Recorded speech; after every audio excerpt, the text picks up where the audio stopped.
Нескольких часов шла трансляция, повторяя на НТВ. И нам очень приятно, что каждый день ведь НТВ показывает 18 часов спорта ежедневно. И вот мы увидим еще 3 упражнения, и вновь прокомментируйте их, пожалуйста. Вот Алина делает упражнения с обручем. Это у нее такая современная диско-музыка. У нее очень разнообразная программа. Диско, камаринская, будем говорить. И, в общем, лента у нее тоже известная такая, классика диско. И вот она делает, видите, вот, например, равновесие. Нужно держать 1 секунду, она держит намного больше.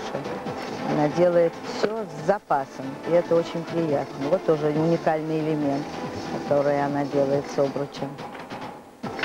Обратите внимание на высоту прыжков и на ее растяжку. Это очень редкое сочетание, когда такая амплитуда, такая растяжка суставов дает возможность еще так высоко выпрыгивать. Обычно, если гимнастка растянутая, она не прыгучая, и наоборот.